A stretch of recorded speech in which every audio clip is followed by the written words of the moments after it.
الحمد للہ رب العالمین والصلاة والسلام علی رسولہ محمد وآلہ واصحابہ اجمعین، اما بعد۔ مجھے یہ حکم دیا گیا ہے کہ اس ماہ کے تعلق سے آپ کے سامنے کچھ باتیں پیش کروں، یعنی نبی پاک صلی اللہ علیہ وسلم کی میلاد کے ٹاپک پر کچھ گفتگو کی جائے۔ سو حکم کی تعمیل میں جو باتیں اس موضوع کے تعلق سے میرے ذہن میں ہیں، میں آپ حضرات کے گوش گزار کر دینا مناسب سمجھتا ہوں۔ یہ بات تو آپ کو معلوم ہی ہے کہ اس ماہ کا نام ربیع الاول ہے، اور اسی ماہ مبارک میں نبی پاک صلی اللہ علیہ وسلم کی ولادت باسعادت ہوئی ہے۔ جس دن اس مہینے میں آپ کی ولادت ہوئی وہ دن پیر کا دن ہے۔ یوں تو نبی پاک صلی اللہ علیہ وسلم کی ثنا کرنا، مدح کرنا، آپ کی تعریف اور توصیف بیان کرنا جزو ایمان ہے۔ آپ سے محبت و عقیدت رکھنا عین ایمان ہے۔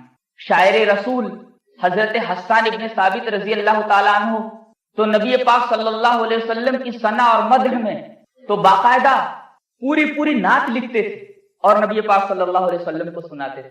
ان کی نعت کا ایک بند مجھے یاد آ رہا ہے، اسے دیکھیے کہ کتنی محبت اور عقیدت میں ڈوب کر کے انہوں نے یہ شعر کہا ہے کہ وَأَحْسَنَ مِنْكَ لَمْ تَرَ قَطُّ عَيْنِي وَأَحْسَنَ مِنْكَ لَمْ تَلِدِ النِّسَاءُ خُلِقْتَ مُبَرَّأً مِنْ كُلِّ عَيْبٍ كَأَنَّكَ قَدْ خُلِقْتَ كَمَا تَشَاءُ، کہ تجھ سے زیادہ حسین نہ صورت میں، نہ شکل میں، نہ اخلاق میں، نہ کردار میں، نہ سیرت میں کسی ماں نے جنا، اور آپ تو پیدائشی طور پر ہر عیب سے مبرہ تھے۔ گویا کہ آپ کو اللہ تبارک و تعالی نے اسی طرح پیدا کیا جیسا کہ آپ چاہتے تھے۔ یہ دو اشعار حضرت حسان ابن ثابت رضی اللہ تعالی عنہ کی نعت کے دو اشعار ہیں جو میں نے آپ کے گوش گزار کیے ہیں۔ اندازہ لگا سکتے ہیں ترجمے کے ذریعے کہ انہوں نے کتنی محبت اور عقیدت میں ڈوب کر کے یہ اشعار نبی پاک صلی اللہ علیہ وسلم کی شان میں کہے ہیں۔ تو گویا کہ نبی پاک صلی اللہ علیہ وسلم کی تعریف و توصیف بیان کرنا، آپ کی مدح و ثنا کرنا، یہ عین ایمان ہے، اور محبت رکھنا، عقیدت رکھنا جزو ایمان ہے۔ لیکن یہاں ٹھہر کر ایک بات ذہن نشین کر لینی چاہیے کہ محبت اور عقیدت کا معیار کیا ہے؟ کیا محبت اور عقیدت کا وہ معیار چلے گا جو ہم خود بنا لیں؟ محبت اور عقیدت کی وہ کسوٹی چلے گی جسے ہم خود تیار کر لیں؟ اگر ایسی بات ہے تو میں یہ پوچھتا ہوں کہ ابو طالب کی محبت میں کیا کمی رہ گئی؟ انہوں نے تو نبی پاک صلی اللہ علیہ وسلم کی چاہت اور محبت میں کوئی کسر نہیں اٹھا رکھی تھی، پھر بخاری شریف کی روایت میں ایسا کیوں ہے کہ انہیں جہنم میں ڈالا جائے؟ یہ روایت بتاتی ہے کہ محبت کا وہی معیار قابل تسلیم ہوگا، عقیدت کی وہی کسوٹی قابل تسلیم ہوگی جسے اللہ اور اس کے رسول نے مقرر کیا ہو۔ اللہ اور اس کے رسول کے علاوہ محبت اور عقیدت کا معیار اگر کوئی دوسرا تیار کرتا ہے، بناتا ہے، تو وہ معیار قابل قبول نہیں ہوگا۔ اب سوال یہ ہے کہ نبی پاک صلی اللہ علیہ وسلم کی محبت اور عقیدت کا معیار خود اللہ تبارک و تعالیٰ نے کیا مقرر کیا ہے، یا خود نبی پاک صلی اللہ علیہ وسلم نے اپنی محبت کا معیار کیا مقرر کیا ہے؟ تو پہلے قرآن دیکھیے، اس کے بعد حدیث دیکھیے۔ قرآن حکیم میں بیان کیا گیا، قل ان کنتم تحبون اللہ فاتبعونی یحببکم اللہ ویغفر لکم ذنوبکم۔ اگر تم اللہ تبارک و تعالی سے محبت کرنا چاہتے ہو تو تم لوگ میری اتباع کرو۔ اس کا مطلب یہ ہوا کہ اللہ تبارک و تعالی نے اپنی محبت اور نبی کی محبت کا معیار قائم کر دیا ہے، مقرر کر دیا ہے کہ محبت اور عقیدت کا معیار یہ ہے کہ نبی پاک صلی اللہ علیہ وسلم کے نقش قدم پر چلا جائے۔ جو جتنا زیادہ آپ کی پیروی کرے گا، جو جتنا زیادہ آپ کے نقش قدم پر چلے گا، وہ اتنا ہی زیادہ نبی پاک صلی اللہ علیہ وسلم سے محبت کرنے والا ہوگا، اور نبی پاک صلی اللہ علیہ وسلم کا اتنا بڑا محب ہوگا۔ گویا کہ محبت رسول اور عقیدت رسول کا معیار اللہ تبارک و تعالی نے یہ مقرر کیا ہے کہ میرے نبی کے نقش قدم پر چلو۔ تم جتنا زیادہ میرے نبی کے نقش قدم پر چلو گے، تم اتنے بڑے میرے نبی کے محب کہلاؤ گے، اور میری نگاہوں میں تم اتنے زیادہ محبوب ہوگے، اور میں تمہارا محبوب ہو جاؤں گا۔ یہ معیار اللہ تبارک و تعالی نے مقرر کیا ہے۔ اتباع رسول محبت اور عقیدت کا معیار ہے، اور خود نبی نے اپنی محبت اور عقیدت کا معیار کیا مقرر کیا ہے؟